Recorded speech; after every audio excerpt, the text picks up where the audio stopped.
একটা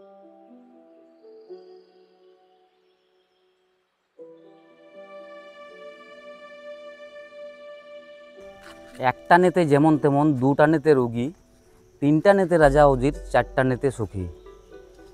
আশা করছি বুঝতে পেরে গেছেন যে আমি কোন গাছের কথা বলছি। একদম ঠিক ধরেছেন, আমি গাঁজা গাছের কথা বলছি। গাঁজাকে শুধুমাত্র একটা গাছ বললে ভুল হবে, এর সাথে অনেক স্পিরিচুয়াল ব্যাপার জড়িয়ে রয়েছে, আর একে মেডিসিনের একটা ভাণ্ডারও বলা যেতে পারে। বিশ্বব্যাপী এর অনেক রিসার্চ হয়েছে এবং বর্তমানেও এর প্রচুর রিসার্চ করে চলেছেন বিজ্ঞানীরা, এবং এটা একটা মেডিসিনের অফুরন্ত ভাণ্ডার। গাঁজা নামটা বারবার ইউজ করলে কেমন যেন একটা অপরাধবোধ আর লজ্জা লজ্জা একটা ফিলিংস আসছে। তো যদিও এর সায়েন্টিফিক নেম ক্যানাবিস ইন্ডিকা, আরও অনেক পোশাকি নাম রয়েছে যেগুলো পশ্চিমী দেশে ইউজ করা হয়, যেমন ম্যারিজুয়ানা, পট, উইড, গ্রাস, এইসব নামে পরিচিত পশ্চিমী দেশগুলোতে। ইন্ডিয়াতে সবথেকে পপুলার এবং পরিচিত নাম হচ্ছে গাঁজা। গাঁজা কনজিউম করা বা কমার্শিয়ালি ইউজ করা ভারতে কিন্তু বৈধ নয়। কিছু কিছু স্টেটে ভাং কিন্তু বৈধ, সেটাও পার্সিয়ালি। এমন অনেক দেশ আছে যেখানে গাঁজা সম্পূর্ণভাবে বৈধ। প্রায় 30টার মতো দেশ রয়েছে যেখানে সম্পূর্ণ বৈধ। ইন্ডিয়ান মাইথোলজিতে এর অনেক ইম্পর্টেন্স রয়েছে। দেবাদিদেব মহাদেব সমুদ্র মন্থনের পর যখন উনি বিষ পান করেছিলেন, তখন সেই বিষ গলায় আটকে যায় এবং তারপর ওনার নামকরণ করা হয় নীলকণ্ঠ।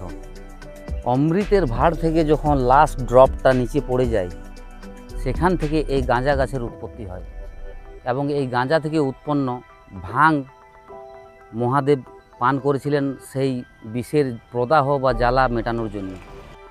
তো শিবের সাথে এই গাঁজার যে একটা কানেক্টিভিটি তৈরি করা হয়েছে, এটা কিন্তু কোনো মাদক দ্রব্যের বিজ্ঞাপনের জন্য আদৌ নয়। এখানে দেখানো হয়েছে বা একটা মেসেজ দেওয়া হয়েছে যে এই গাঁজার যে মেডিসিনাল ভ্যালু, সেটা কতটা ক্ষমতা সম্পন্ন এবং কতটা উপকারী, সেটা দেখানোর জন্য।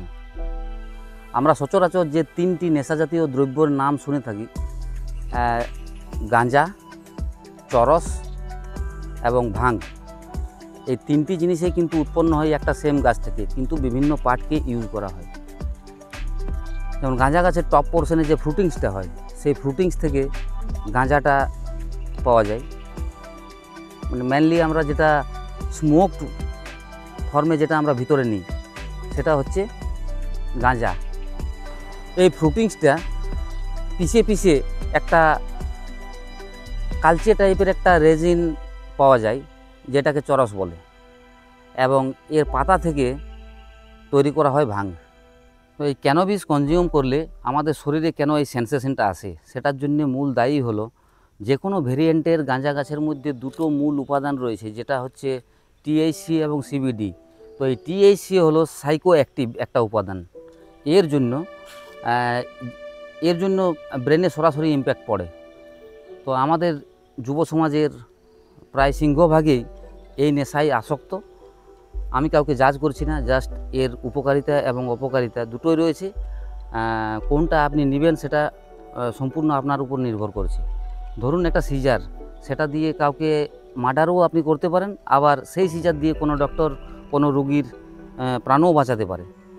তো সেটা নির্ভর করছে সম্পূর্ণ আপনার উপর, যে আপনি সেটাকে কিভাবে গ্রহণ করবেন।